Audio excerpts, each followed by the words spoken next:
এখনো রয়ে গেছে ওই ব্যাপারে আমি কিন্তু এখনো কোনো পাই নাই। এই ধরনের কোনো স্ট্যান্ডার্ডিফিকেশন আপনাদের কাছে কোনো।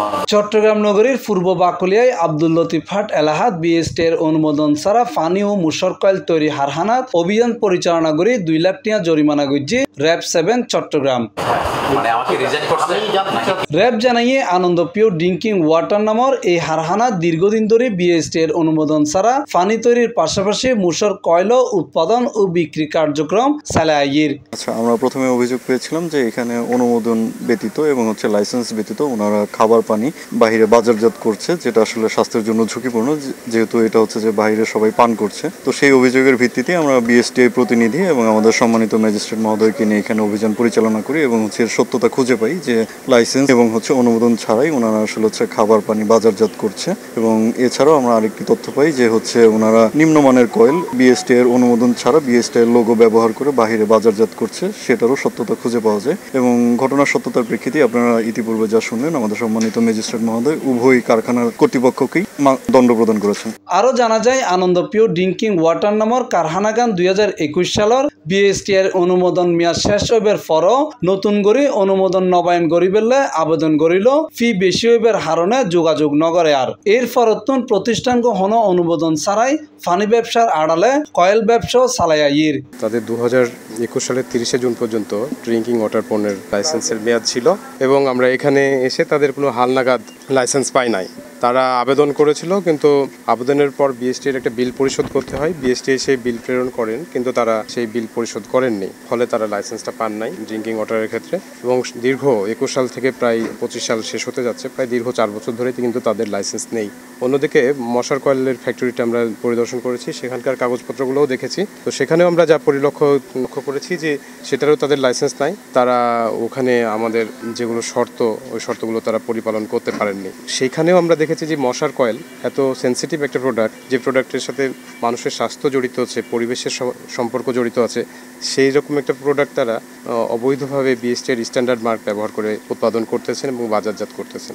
অভিযান চলাহালে অনুমোদনের হন বৈধ কাগজপত্র দেখায় নফারাই আনন্দ পিওর ড্রিঙ্কিং ওয়াটারে 1,50,000 টিয়া এবং মুসর কয়েল উৎপাদনকারী প্রতিষ্ঠানের 50,000 টিয়া, মোট 2 লাখ টিয়া জরিমানা গজ্জি। আমরা আজকে এখানে আনন্দ পিওর ড্রিঙ্কিং ওয়াটার এবং সুপার কয়েল নামে দুটি ফ্যাক্টরি, সেই ফ্যাক্টরিতে এসে আমরা এখানে বিএসটিআর অনুমোদনবিহীন অবস্থায় আসলে পানি উৎপাদন প্রক্রিয়া নিয়োজিত অবস্থায় এখানে 2জন অপরাধীকে ধৃত করি এবং তার পরিপ্রেক্ষিতে আমরা আমাদের সরজমিন পরিদর্শনে তারা কোনো বিএসটিআর হালনাগাদ কাগজপত্র না দেখায় তাদেরকে আমরা আইনের আওতায় আনি এবং দুটি আইনে তাদেরকে আমরা 1,50,000 টাকা জরিমানা করি। আরেকটি কয়েল ফ্যাক্টরি, যেটি আপনারা ইতোমধ্যেই হয়তো পরিদর্শন করেছেন, সেই কয়েল ফ্যাক্টরিতে তারা বিএসটিআর লোগোটা অনুমোদনবিহীনভাবে তারা ব্যবহার করে আসছিল, যেটি স্বাস্থ্যের জন্য অত্যন্ত ঝুঁকির মাত্রা বলে আমরা মনে করি।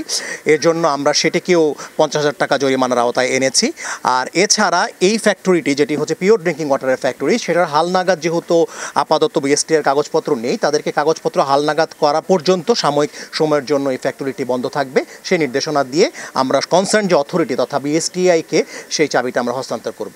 আমাদের এই ড্রিঙ্কিং ওয়াটার যে ফ্যাক্টরিটা, তাদের আমরা যে কাগজপত্র পেয়েছি সেখানে আমরা দেখেছি 2021 সাল পর্যন্ত বোধহয় তাদের কাগজ রয়েছে। আর আমাদের ওই মশার কয়েলের যে ফ্যাক্টরিটা রয়েছে, সেই ফ্যাক্টরিতে 2018 সালের পরে মোস্ট প্রবলি তারা আর কোনো কাগজপত্র হালনাগাদ করেনি। ক্রিয়াটা তারা শুরু করেছে, কিন্তু তাদের এমন কোনো আবেদন তারা আমাকে দেখাতে পারেনি যে আবেদনের প্রেক্ষিতে তাদের একেবারে সাম্প্রতিক আবেদন যে এখনই তার প্রেক্ষিতে আপনাদের লাইসেন্স ইস্যু করা সম্ভব, এরকম কোনো কিছু তারা দেখাতে পারেনি। যথার্থ কাগজপত্র আসলে আমাদের সামনে তারা আমাদের না হওয়ায় আমরা তাদেরকে আইনের আওতায় এনে সব মিলিয়ে আমরা 2 লক্ষ টাকার দণ্ড করেছি। প্রশাসনের এল্লে অভিযান কিংবা বিএসটি এর অনুমোদন নতাহিবের পরও এইসব অভিযোগ অস্বীকার করে মালিক পক্ষ হইয়ে 2021 সাল পর্যন্ত আমাদের রেগুলারে বিএসটি লাইসেন্স ছিল। এরপর আমরা 2021 সালেই আবেদন করেছি নবায়নের জন্য, কিন্তু যেটা খামার বাড়ি থেকে যে রেজাল্টটা আসতে হয় আপনার পিটাকের মিটিং থেকে পিএসপি নবায়নের, ওই নবায়নের কপিটা আমরা এই পর্যন্ত পাই নাই। না পাওয়ার কারণে এটা বিএসটিতে জমা করতে পারি নাই। বিএসটি থেকে সে ডকুমেন্ট না পাওয়ার কারণে ওনারা বলতেছে আপনার এটা না পাওয়া পর্যন্ত আপনি মাল বিক্রি করতে পারবেন না, সেটা এই জন্য উনি অবৈধ বলতেছে আর কি। পানির ক্ষেত্রে হচ্ছে আমরা আবেদন করা আছে, আমাদের টাকা বেশি এক্সেস ফি ধরছিল, ওইটার জন্য আমরা আবেদন করছি। ওই টাকাটা আমাদের এখনো নিষ্পত্তি করা না, জমা দিতে পারি নাই, সেই হিসেবে লাইসেন্সের কপিটা আমরা হাতে পাইনি, যেহেতু আমরা ওই এক্সেস ফি ধরছিল। আমার আসার কথা মনে করেন 30,000, এখন দিছে আমাকে 1,80,000 টাকা ফি। ওই ফিটা আমি অনাপত্তি জানাইছি, ওনারা মিটিং করে আমার থেকে অডিট করে সব ডকুমেন্টপত্র চাইছিল, ওগুলো সব জমা দিয়েছি। জমা দেওয়ার পরে ঢাকাতে বোর্ড মিটিং হওয়ার কথা, হওয়ার পরে রেজাল্ট দেওয়ার কথা, এই পর্যন্ত আমি 4 বছর পাইনি। এই পর্যন্ত আমি ওনাদেরকে 3বার রিপিট আবেদনের কপি দিয়েছি, আমাকে কাগজপত্র দিয়েছি যেন আমাকে রেজাল্টটা দেন, তাহলে আমি টাকাটা জমা দিয়ে হালনাগাদ আমি করিনি। ওইটা যেহেতু ওনারা বলতেছে যে এই প্রসেসের মাধ্যমে আপনি হাতে পান নাই, তাহলে এটা অবৈধ, ওই বলেই আমাকে জরিমানাটা করলো আর কি। র্যাব 7 জানাইয়ে জনস্বাস্থ্য ঝুঁকি বিবেচনায় এলে অনুমোদিত উৎপাদন বন্ধের নিয়মিত অভিযান অব্যাহত থাকবে। আমরা ইতিপূর্বেও এই ধরনের অভিযান পরিচালনা করেছি এবং যে আমরা চেষ্টা করছি আমাদের সামাজিক নিরাপত্তা নিশ্চিতকরণের লক্ষ্যে এবং আমাদের নাগরিকদের সুস্বাস্থ্য নিশ্চিতকরণের লক্ষ্যে এই ধরনের অভিযান আরও বেগবান করার জন্য। Mohammad Nizamuddin Tipu, C+ TV, Chittagong.